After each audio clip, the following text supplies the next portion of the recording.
So this morning we left Doornog behind and drove on the A9 into the north of the Highlands. And one of the things we passed by was the Clynelish, a 2,300-year-old broch. Imagine that. It was absolutely stunning. And then we arrived at this little village called Brora. And that's where we will visit our next distillery.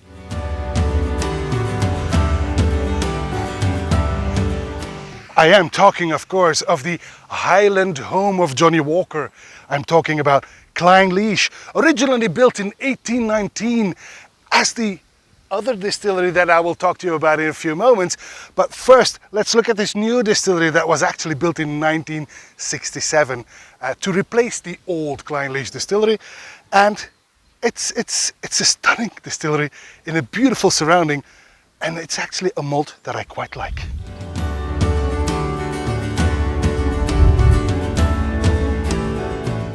This is him, by the way, Johnny Walker, but this is an artist's impression, and as you can see, he's wearing these, I'm not exactly sure what it is, but you can clearly see the waxiness in the suit. And that's of course because we are here at the Highland home of Johnny Walker, and it's one of the four corners of Scotland, the others being Clynelish on Islay, Glenkinchie in the lowlands, and obviously Cardew in Speyside.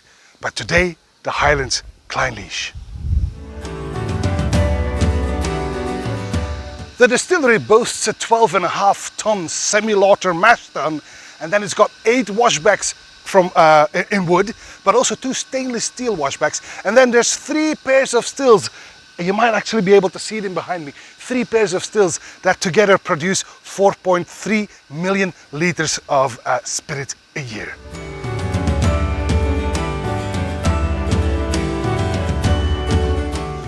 But what better way to get to know a distillery than visiting it? Come on, I'll take you on a tour.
Yay! Lovely tour, fantastic souvenir at the end, a bottle your own.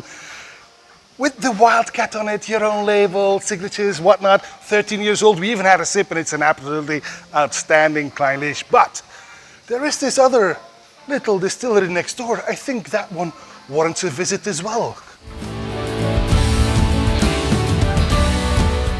So basically what we're leaving behind is the new Clynelish, can I put it that way, which is Clynelish B, basically.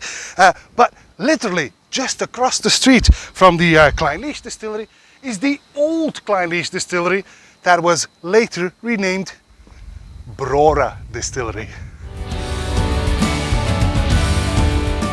And it might be a little bit confusing, but so this was the original Clynelish distillery. Then they built a new one because they needed modernizing and whatnot, and all of a sudden they needed the other distillery as well because they had a shortage of peated whiskey for the Johnny Walker Black Label. So they put it back in operation, but then it had to have another name, so they called it Brora. And then in 1983, Brora closed its doors. Truth be told, after the closure in 1983, I don't think that anyone, not even the biggest malt fan, would ever have been able to conceive that Brora would ever reopen its doors. It has been lying dormant for 38 years, but last year, in May of 2021, distilling operations picked up again. And now Brora is an operational distillery. And while you are there watching this video, I am here and I can smell it. I can smell that they are actually cooking at Brora Distillery. And I'm sure that once their whiskey that they're producing now has matured in these very old warehouses and has come of age so that it can be bottled, I'm sure it's going to be a wonderful whiskey, because the smell here is... Keep up the good work, fellas. See you later, because we have got to go. We have to get into our car and drive up the A9, because we're going all the way to the north, all the way to Wick. And there's another distillery waiting for us there.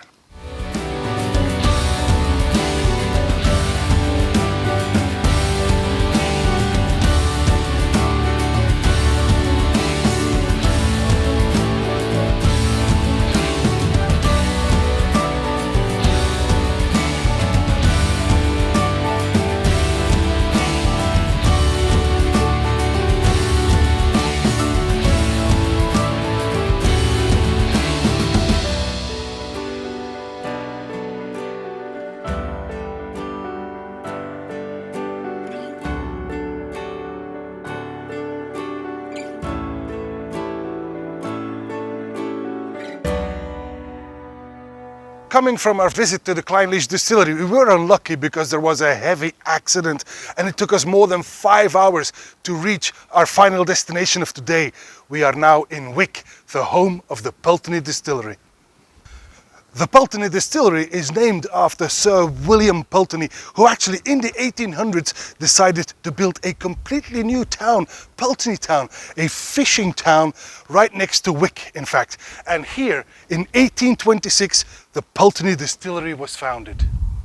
The distillery equipment consists of a stainless steel semi-lauter mash tun and then washbacks, 7 also in stainless steel, with fermentation times between 50 and 110 hours. They've got 2 stills, a wash still and a spirit still, and those together create up to 1.3 million litres of spirit per annum. Now, the Pultany Distillery has a 12 years old, a 15 years old, an 18 years old, and even a 25 years old, and also a lot of special releases. And as the Pultany Distillery lies in Wick, all the way in the north of Scotland, a very famous herring port in its heyday, that's why Old Pulteney calls itself the Maritime Malt. Closed now, so we can't visit it, but no worries, tomorrow is a new day, and tomorrow we will be taking the ferry to Orkney.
So we've arrived at Jonagroats, the most northern point on mainland Scotland. And a few miles down the road in Gills Bay, we'll be taking the ferry to Orkney. But before we do, there is a special treat right here in Jonagroats itself. We didn't even know about it, so it's even a special treat for us. A wonderful surprise. Jonagroats now boasts a distillery.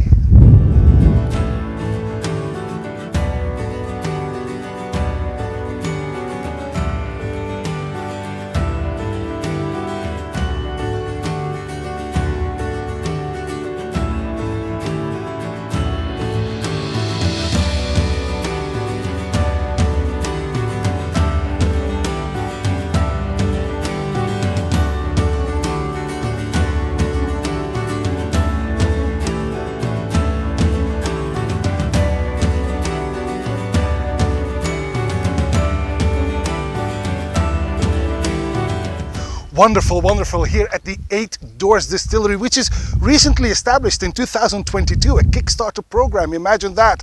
Anything is possible. And at 8 Doors, they only started distilling on the 5th of September 2022, so only 3 weeks ago. I presume we are the first to actually touch these casks, in fact. And 8 Doors Distillery focuses primarily on sherry casks. We have here Oloroso casks, Pedro Jimenez. Bourbon cask is a very small portion of what they will be bringing out, but it's going to be a long wait because obviously the owners will only bottle their whiskey when they feel it is ready. I'm sure that an 8 years old will be amongst the releases that we can expect. It is, after all, the 8 Doors Distillery. But in the meantime, we'll be keeping a keen eye here on this distillery of John O'Groats, and I'm sure we will be coming back to sample the 8 Doors single malt in a few years.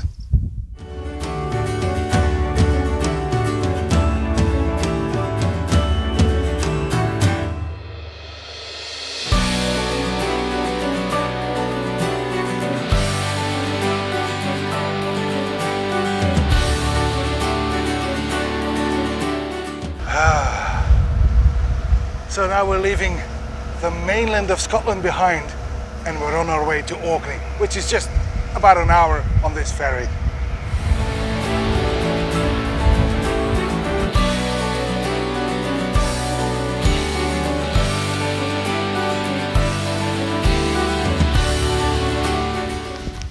Obviously, when one comes to Orkney, the first thing that comes to mind is Highland Park. That's why this is not the first stop we make. No, first, while the weather gods are very unfavorable for us, let's get indoors and shelter at the Scapa Distillery.